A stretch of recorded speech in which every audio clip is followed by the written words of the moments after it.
بسم اللہ الرحمن الرحیم۔ ڈیئر اسٹوڈنٹس، عقیدہ آخرت کے حوالے سے پہلا لیکچر ہم پڑھ چکے ہیں۔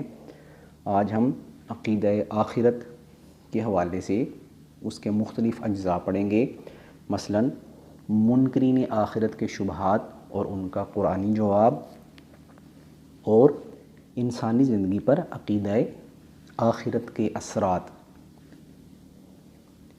تو سب سے پہلے ہم بات کرتے ہیں منکرین آخرت کے شبہات۔ منکرین آخرت یعنی آخرت کا انکار کرنے والے لوگ طرح طرح کے اعتراضات کیا کرتے تھے، تو اللہ تعالیٰ نے ان کے اعتراضات کو بھی قرآن مجید میں بیان فرما دیا، اور ساتھ ساتھ ان کے حوالے سے قرآنی جواب بھی دے دیا۔ تو پہلے ہم ان کے اعتراضات سن لیتے ہیں، اور اس کے بعد آیات ہی کی روشنی میں اللہ تعالیٰ کی طرف سے دیے گئے جوابات ان کو بھی ہم سن لیتے ہیں۔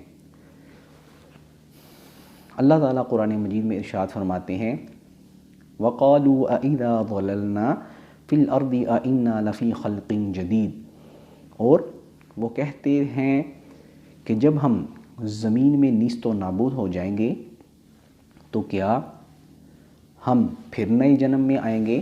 تو ان کا ایک کویسچن یہ تھا۔ دوسرا کویسچن ہے مَن یحیی العظام وہی رمیم، کہ کون زندہ کرے گا ہڈیوں کو جب کہ وہ بوسیدہ ہو چکی ہوں گی؟ اور ان کا تیسرا کویسچن اسی سے ملتا جلتا تھا، فرمایا ان ہی الا حیاتنا الدنیا وما نحن بمبعوثین، کہ ہمارے لیے صرف دنیاوی زندگی ہے اور ہمیں دوبارہ زندہ نہیں ہونا۔ یعنی یہ ان کا کویسچن تھا کہ ہمارے لیے صرف دنیاوی زندگی ہے، اس کے علاوہ اور کوئی زندگی نہیں۔ تو اللہ تعالیٰ نے پھر ان کے قرآنی جواب بھی ارشاد فرما دیے۔ پہلے نمبر پر فرمایا وَهُوَ الَّذِي يَبْدَعُ الْخَلْقَ ثُمَّ يُعِيدُ، فرمایا اللہ تعالیٰ کی ذات وہ ہے کہ جس نے پہلی بار پیدا کیا ہے دوبارہ وہی پیدا کرے گا۔ دوسری جگہ ارشاد فرمایا قُلْ يُحْيِيهَا الَّذِي أَنشَأَهَا أَوَّلَ مَرَّةٍ، کہ آپ صلی اللہ علیہ وسلم فرما دیجئے کہ رب وہی ہے کہ جس نے ان کو زندہ کیا، دوبارہ وہی ان کو زندہ کرے گا۔ یعنی جس نے پہلی دفعہ بنایا ہے دوبارہ بھی وہی انہیں زندہ کرے گا۔ پھر اسی جگہ تیسرے نمبر پر ارشاد فرمایا کنتم امواتا فاحیاکم ثم یمیتکم ثم یحییکم ثم الیہ ترجعون، اللہ تعالیٰ فرماتے ہیں کہ تم بے جان تھے، پھر اس نے تمہیں زندہ کیا، پھر وہ تمہیں مارے گا، پھر زندہ کرے گا، پھر تم اسی کی طرف لوٹائے جاؤ گے۔ یعنی ان آیات میں اللہ تعالیٰ نے واضح طور پر بتا دیا ہے کہ اللہ تعالیٰ کی ذات وہ ہے کہ جس نے پہلے انسان کو بنایا ہے دوبارہ بھی وہ اس کو بنانے پر قادر ہے۔ اسی طرح اللہ تعالیٰ کی ذات تو وہ ہے جس نے مردے کے اندر جان ڈالی۔ پہلے جو بچہ ہوتا ہے وہ مردے کسی صورت میں ہوتا ہے، تو فرمایا پہلے تم بے جان تھے، مردے کسی صورت میں تھے، تو اللہ تعالیٰ نے تمہارے جسم میں جان ڈال دی۔ تو جو پہلی دفعہ جان ڈالنے پر قادر ہے وہ دوبارہ بھی انسان کو زندہ کرنے پر قادر ہے۔ اللہ تعالیٰ قرآن مجید میں ارشاد فرماتے ہیں افحسبتم انما خلقناکم عبثا وانکم الینا لا ترجعون، کیا تم یہ خیال کرتے ہو کہ ہم نے تمہیں بے مقصد اور بیکار بنایا اور تم ہمارے پاس لوٹ کر نہیں آؤ گے؟ یعنی اس آیت مبارکہ میں اللہ تعالیٰ یہ بیان فرما رہے ہیں کہ اے انسان، نہ ہی ہم نے تمہیں بیکار بنایا ہے اور تم نے لوٹ کر بھی ہماری طرف ہی آنا ہے، اس لیے نیک اعمال کرو تاکہ اللہ تعالیٰ تمہیں کامیابی عطا فرمائے۔ اب ہم پڑھتے ہیں عقیدہ آخرت کے انسانی زندگی پر اثرات۔ تو ڈیئر اسٹوڈنٹس، اس حوالے سے بنیادی پوائنٹس ہیں مثلاً نیکی سے رغبت اور بدی سے نفرت، بہادری اور سرفروشی، صبر و تحمل، مال خرچ کرنے کا جذبہ، احساس ذمہ داری اور پرہیزگاری۔ تو نیکی سے رغبت اور بدی سے نفرت، یعنی اس کا مطلب یہ ہے کہ جب انسان عقیدہ آخرت پر پختہ ایمان لے آتا ہے تو اس کا ایک اثر یہ ہوتا ہے کہ انسان نیک اعمال کرتا ہے اور برے اعمال سے نفرت کرتا ہے۔ جس طرح اللہ تعالیٰ قرآن مجید میں فرماتے ہیں ان الابرار لفی نعیم وان الفجار لفی جحیم، کہ نیک لوگ جنت میں ہوں گے اور برے لوگ دوزخ میں ہوں گے۔ اس کے بعد دوسرا پوائنٹ ہے بہادری اور سرفروشی، یعنی جب انسان عقیدہ آخرت پر ایمان لے آتا ہے تو اس کا ایک بنیادی اثر یہ ہوتا ہے کہ وہ انسان بہادر بن جاتا ہے، اس کے اندر جرأت اور حوصلہ پیدا ہو جاتا ہے، پھر وہ اللہ تعالیٰ کے علاوہ کسی اور چیز سے نہیں ڈرتا، کسی کا خوف اس کے دل میں پیدا نہیں ہوتا۔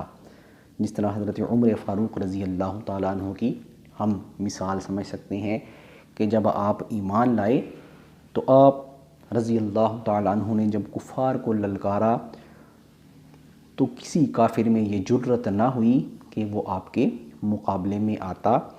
المختصر یہ کہ حضرت عمر فاروق رضی اللہ تعالیٰ عنہ کے ساتھ مل کر پھر تمام مسلمانوں نے خانہ کعبہ میں علی الاعلان جماعت کے ساتھ نماز ادا فرمائی۔ تو یہ ہے بہادری اور سرفروشی۔ اس کے بعد ہے صبر و تحمل، یعنی جب انسان عقیدہ آخرت پر پختہ ایمان لے آتا ہے تو پھر وہ صبر و تحمل کا مظاہرہ کرتا ہے، اس کے اندر صبر اور تحمل کا جذبہ پیدا ہو جاتا ہے کہ جو انسان کو صرف دین اسلام ہی سکھاتا ہے۔ جس طرح اللہ تعالیٰ ارشاد فرماتے ہیں ان اللہ مع الصابرین، بے شک اللہ تعالیٰ صبر کرنے والوں کے ساتھ ہے۔ تو وہ ہر مشکل وقت میں، ہر مشکل گھڑی میں صبر کرتا ہے اور اللہ تعالیٰ کی رضا حاصل کر لیتا ہے۔ اس کے بعد پوائنٹ ہے مال خرچ کرنے کا جذبہ۔ تو ڈیئر اسٹوڈنٹس، جب انسان عقیدہ آخرت پر پختہ یقین رکھتا ہے، یقین کامل رکھتا ہے، تو پھر وہ اللہ تعالیٰ کی راہ میں کثرت سے مال بھی خرچ کرتا ہے۔ جس طرح اللہ تعالیٰ قرآن مجید میں ارشاد فرماتے ہیں مثل الذین ينفقون اموالهم فی سبیل اللہ کمثل حبہ۔ اس آیت مبارکہ کا مفہوم یہ ہے کہ وہ لوگ جو اللہ تعالیٰ کی راہ میں مال خرچ کرتے ہیں، کمثل حبہ، تو اللہ تعالیٰ انہیں اس دانے کی مثل کئی گنا عطا فرماتے ہیں۔ کمثل حبۃ انبتت سبع سنابل فی کل سنبلۃ مئۃ حبہ، یعنی کہ جو دانہ 7 بالیاں نکالتا ہے پھر ہر شاخ پر بے شمار دانے اگتے ہیں، تو اللہ تعالیٰ اس کی مثل اس انسان کو اجر عطا فرماتے ہیں۔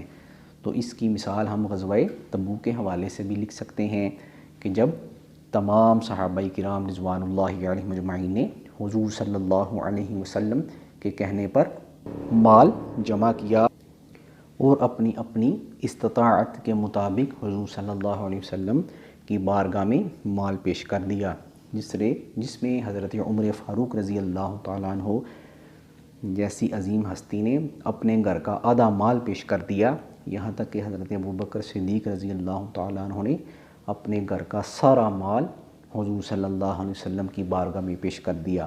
اور جب حضور صلی اللہ علیہ وسلم نے پوچھا اے ابوبکر صدیق رضی اللہ تعالیٰ عنہ گھر والوں کے لیے کیا چھوڑا ہے، تو فرمایا اللہ اور اللہ کا رسول۔